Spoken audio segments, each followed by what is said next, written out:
But anyway, we actually made a little detour to Blackwood, New Jersey, one of my old haunts, Next Level Video Games, where I picked up Return Fire for the Sony PlayStation in the original plastic long box. It's complete, has its instructions. Now I have this for 3DO, but one of the reasons I didn't do a review of the 3DO version was that I was hoping I'd have the PlayStation one because I played this first.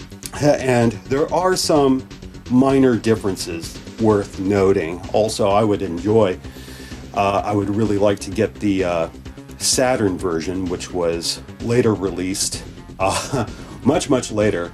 It was canceled before it was released officially, but it is out there and you can get it quite easily. You can even burn a copy if you want. But yeah, that was a cool find. $25, about $23 after my discount, because I have one of those like 10% cards from Next Level Video Games in Blackwood, New Jersey. Well worth checking out if you happen to live in the area.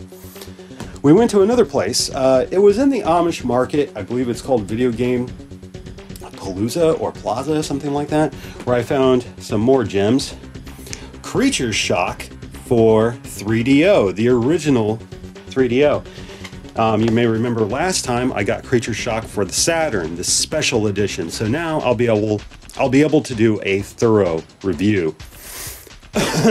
Pardon me. It's a little hot up here. But yes.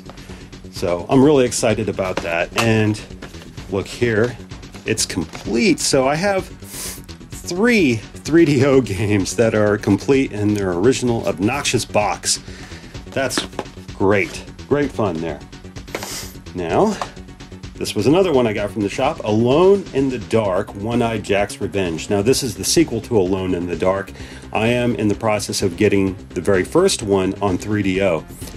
So, I'm not sure if I'll get all completist as I've done with Creature Shock to an extent, but I got the versions that matter to me most. So, I'll definitely do a 2-part video on Alone in the Dark. That's coming up, so there's a lot in the works. Now, here's another one. This was courtesy of RetroGamingGeek, an Etsy shop where they make reproductions of Atari 2600 games as well as other stuff. But this was the one I was more interested in since, you know, we have the new movie coming out. And I've always wanted to try the 2600 game.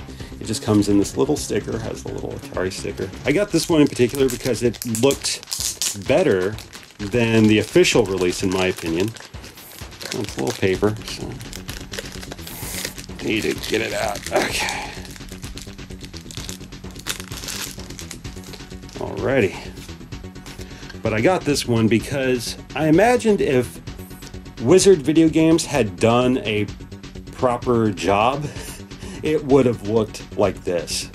So there are quite a few Halloween repros on Etsy, but this one I felt it looked as I felt it should have looked when it was first released. Because if you see the original 2600 cartridges, if they didn't have the generic Wizard Video Games label with like Halloween printed across the top, it actually had like a VHS sticker and Halloween written in Sharpie across it. And I'm like, you know, I get that it's official, but I don't fucking want that. I want something like this.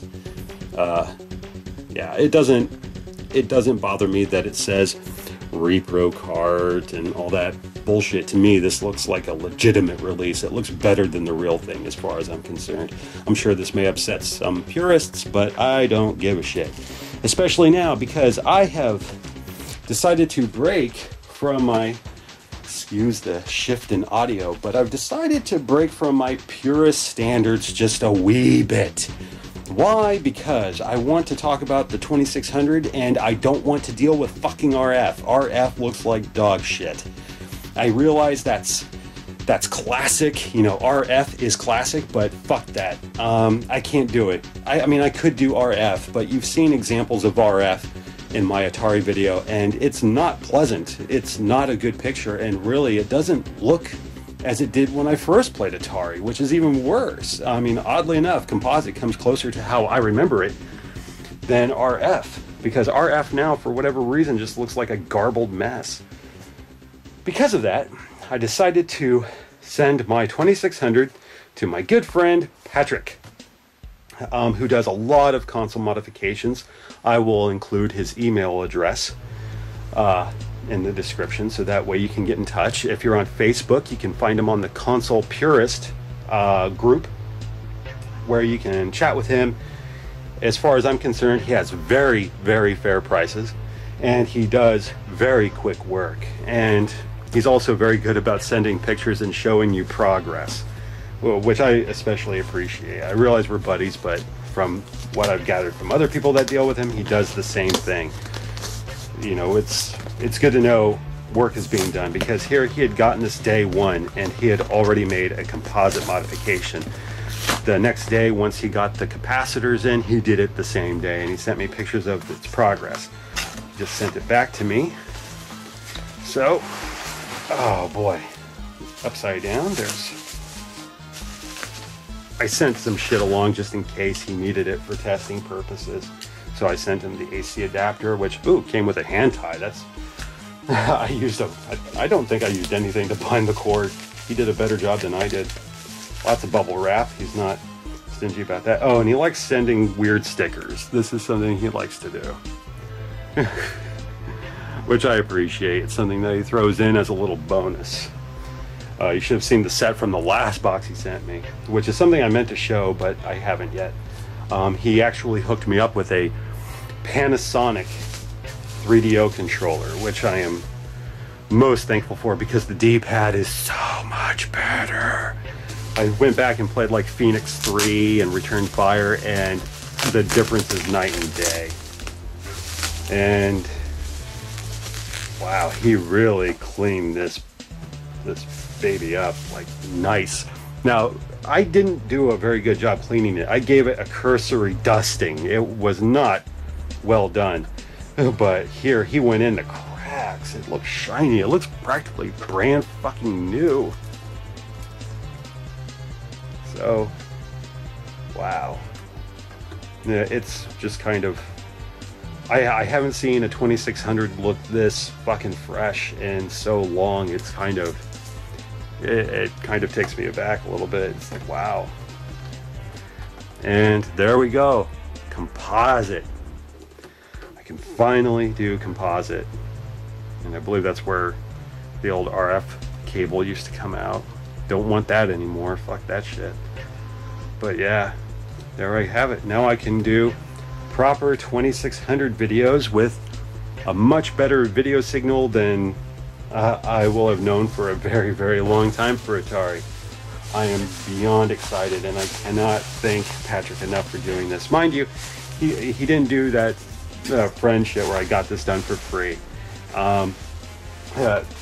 Prices vary depending on what you want done, because I had it capped.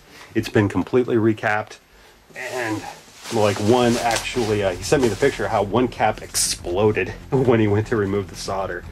It was so in need of repair. But yeah, he can also do a mod where, you know, you can have a power indicator light when you turn it on, which is something I would have liked done, but it would have meant waiting longer, because he had put in an order, but it was coming late. And you know me, I'm intensely impatient. I'm like, you know what, it's not that big a deal. I don't really need the power indicator light. It's cool, but I don't need it. I just want my composite and to have it recapped. And he even cleaned it up. It looks fucking gorgeous. I cannot wait to try it now. So try it out with Halloween. Yes. Oh, so many games to catch up with in so little time. But anywho, thank you very much for watching. I hope that this gives you something to look forward to in the future. We got more Saturn videos, more in-depth 3DO videos coming, Atari videos now, so that's going to be cool. The Jaguar has really brought me back to Atari in a big way, and it has me looking back at the 2600 even more fondly, especially nowadays as modern gaming consoles have become more like glorified, underpowered PCs in which you have to sit there for 2 hours waiting for the goddamn thing to update when you could be gaming in less than 60 seconds if you just had an old school console, something like the 2600, the Genesis. Hell, fuck, I can be playing games faster on the goddamn Saturn, the Sega CD. You know how long it took the Sega CD to load sometimes? Yeah, I can be gaming much faster on that motherfucker than a PS4 or an Xbox One. Eat it. So, I'm all about instant gratification, goddammit.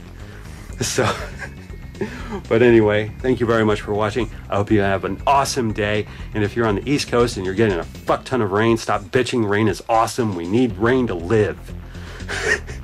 Latest.